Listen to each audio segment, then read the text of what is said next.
சென்னையில் உள்ள எஸ்ஐஆர் படிவங்களை பூர்த்தி செய்ய வாக்காளர்களுக்கு உதவிடும் வகையில் உதவி மையங்கள் அமைக்கப்பட்டுள்ளன. இது தொடர்பான விவரங்களை நேரலையில் இணைந்து செய்தியாளர் பிரபாவிடம் கேட்டு பெறலாம். பிரபாகரன், இப்போ வாக்காளர்களுக்கு உதவிடும் வகையில் உதவி மையங்கள் அமைக்கப்பட்டிருக்கு. இப்போ இந்த உதவி மையம் என்ன விதமான வேலைகள் செய்யும்? நிச்சயமாக இந்திய தேர்தல் ஆணையத்துடைய உத்தரவின்படி தமிழ்நாடு மாநிலத்தில் இந்த வாக்காளர் சிறப்பு தீவிர திருத்தம் என்பது பணிகள் தீவிரமாக மேற்கொள்ளப்பட்டு வருகின்றன. சென்னை மாநகராட்சியை பொறுத்தவரை அதில் எல்லைக்குட்பட்ட 16 சட்டமன்ற தொகுதிகளில் இருக்கக்கூடிய வாக்காளர்களிடம் இந்த படிவங்களை கேட்டு பெறக்கூடிய நடவடிக்கைகள் என்பது தொடர்ச்சியாக நடைபெற்று வருகின்றது.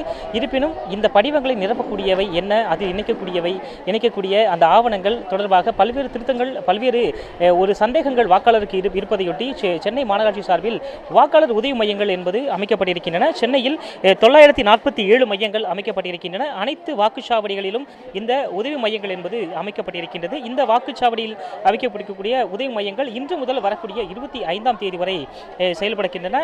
கணக்கீட்டு படிவங்களை பூர்த்தி செய்வதில் வாக்காளர்களுக்கு ஏற்படக்கூடிய சந்தேகங்களை தீர்க்கும் வகையில் இந்த உதவி மையங்கள் என்பது செயல்படும் என்று தெரிவிக்கப்பட்டிருக்கின்றது. மொத்தமாக 947 வாக்குச்சாவடி மையங்களிலும் இந்த வாக்காளர் உதவி மையங்கள் என்பது அமைக்கப்பட்டிருக்கின்றன. இதில் அதாவது கூடுதலாக அவர்கள் கொடுக்க வேண்டிய படிவங்கள் என்ன, கொடுக்க வேண்டிய ஆவணங்கள் 2005 முன்பாக அவர்களுடைய இல்லத்தில் பெற்றோர்கள் அந்த வாக்காளர் திருத்தப் பட்டியலில் அவர்கள் பெயர் இடம்பெற்றிருந்தால் அதில் எவ்வாறு அவர்கள் அந்த பெயரை கண்டுபிடித்து எடுப்பது, அதற்கான வழிமுறைகள் என்ன என்பது தொடர்பாக ஒரு BLO தலைமையில் அதிகாரிகள் இங்கு அமர்ந்து வாக்காளர்களுக்கு தேவையான ஒரு அறிவுறுத்தல்களையும் அவர்களுக்கு தேவையான வழிகாட்டுதல்களையும் வழங்கியிருக்கின்றார்கள். இங்கு கூட 173வது வார்டில் இருக்கக்கூடிய இந்த உதவி மையத்தில் இதனுடைய BLO இருக்கின்றார். அவரிடம் கேட்கலாம். சார் வணக்கம். இன்றைய தினம் எத்தனை பேர் வந்திருக்காங்க, என்ன மாதிரியான டவுட் அவங்க கிளியர் பண்ணியிருக்கீங்க சார்? இல்லை சார், நல்லா போயிட்டு இருக்கு சார்.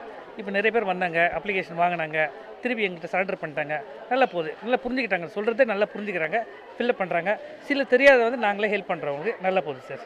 2005 முன்பாக இருந்த அந்த வாக்காளர் பட்டியல் எடுக்கிறதுல எதுவும் பிரச்சனை இருக்கா, இல்லை கிளியராக போயிட்டு இருக்கு? நல்லா இருக்குது சார், தெளிவாக இருக்குது. சில தேட வேண்டியிருக்கு, அதை நாங்களே கண்டுபிடிச்சிடும். எங்களுக்கு ஏற்கனவே ஆல்ரெடி இதை ஃபாலோ பண்ணுறதால ஈஸியாக இருக்குது சார் செய்யறதுக்கு. இதே ஒரு 40 பேர்கிட்ட வந்துட்டாங்க சார். சரண்டர் பண்ணி அவங்களுக்கு 30 பேருக்கு சப்மிட் பண்ணிட்டேன் அப்ளிகேஷன். இவர் கூறியது போலவே ஒவ்வொரு வாக்காளர் உதவி மையங்களிலும் குறைந்தது ஒரு நாளைக்கு 50 பேருக்கு மேலாக இந்த நடவடிக்கைகள் என்பது தொடர்ச்சியாக எடுக்கப்பட்டு வருகின்றது. இந்த பகுதியில் ஒரு பாகத்தில் சுமார் 1300 வாக்காளர்கள் இருக்கின்றார்கள். அவர்களிடையே தொடர்ச்சியாக ஒரு நாளைக்கு சுமார் 50 பேர் அளவிற்கு நேரடியாகவும் சரி, அதே போல விண்ணப்பங்களை எடுத்து செல்லக்கூடிய வாக்காளர்களுக்கு நேரடியாக வீட்டில் சென்று வாங்கக்கூடிய நடவடிக்கைகளும் தொடங்கும் என்று கூறப்பட்டிருக்கின்றது. மற்றொரு அதிகாரி இருக்கின்றார். மேடம், என்னென்ன மாதிரியான டவுட்ஸ்லாம் வர்றாங்க, எப்படி நீங்கள் கிளியர் பண்ணுறீங்க? So basically entire form உடைய அண்டர்ஸ்டாண்டிங்கே இல்லை, எங்களுக்கே கிளாரிட்டி இல்லை. பட் ஸ்லோலி இங்கே இந்த ஹெல்ப் டெஸ்க் போட்டிருக்கிறதால lot of people came and help desk about இங்கே சீனியர்ஸு, சூப்பர்வைசர்ஸு எல்லாரும் வந்து கிளாரிஃபை எல்லாம் பண்ணாங்க. ஸோ இப்போ கொஞ்சம் கிளாரிட்டி இருக்குது, வர எங்களால் ஹெல்ப் பண்ண முடியுது.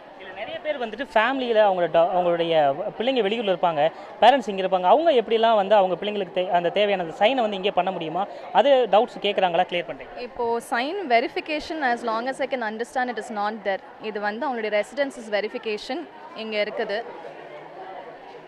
So that's what I understand. Okay, இங்கே இருக்கக்கூடிய வாக்காளர்களும் சிலர் இருக்கின்றார்கள், கேட்கலாம். சார், என்ன இன்னைக்கு வாக்காளர் உதவி மையத்துக்கு வந்திருக்கீங்க, எந்த அளவுக்கு உங்களுக்கு உதவியாக இருக்குது சார்? இல்லை, மிகவும் உதவியாக இருந்தது. நான் காந்தி நகர் அடையாறில் வசிக்கிறேன். செயின்ட் மைக்கேல்ஸ் அகாடமியில் தான் என்னுடைய ஓட்டர் லிஸ்ட் இருக்கிறது. இங்கே தான் வந்து ஃபார்ம் சப்மிட் பண்ண சொல்லி டிவியிலும் மற்ற அட்வர்டைஸ்மெண்ட்டை பார்த்து தான் இங்கே வந்தேன். இங்குள்ள ஸ்டாஃப் மிகவும் கோஆப்ரேட்டிவாக நல்லா பொலைட்டாக டீல் பண்ணுறாங்க. நம்ம ஆல்ரெடி ஃபில் பண்ணிட்டு வந்தால் will do not take more time. Within 5 minutes there it is concluding. கொஞ்சம் ஏதாவது கரெக்ஷன் இல்லை வந்து சில பேர் வந்து எம்டி ஃபார்மோடய வர்றாங்க. For them it takes little more time, 10 to 15 minutes. Otherwise it is all fine. இது கூறியது போலவே வாக்காளர்கள் படிவத்துடன் வந்தால் அவர்களுக்கு பூர்த்தி செய்து கொடுப்பதற்கு உதவியாளர்கள் இருக்கின்றார்கள், கட்சி சார்ந்த பிரதிநிதிகள் இருக்கின்றார்கள். அதே போல படிவங்களை வீட்டிற்கு எடுத்து சென்றால் கூட நேரடியாக சென்று வாங்கி வருவதற்கு அதிகாரிகள் தயாராக இருக்கின்றார்கள். வரக்கூடிய 25ஆம் தேதி வரை ஒரு நாளைக்கு கூடுதலாக 50க்கும் மேற்பட்டோருக்கும் இந்த படிவங்களை பூர்த்தி செய்து பெறுவதற்கான நடவடிக்கைகள் மேற்கொள்ளப்பட்டு வருவதாக அதிகாரிகள் தெரிவிக்கின்றனர். களத்திலிருந்து விவரங்களை வழங்கியமைக்கு நன்றி பிரபாகரன். உடனுக்குடன் செய்திகளை தெரிந்து கொள்ள சன் நியூஸ் பெல் ஐகானை கிளிக் பண்ணுங்க.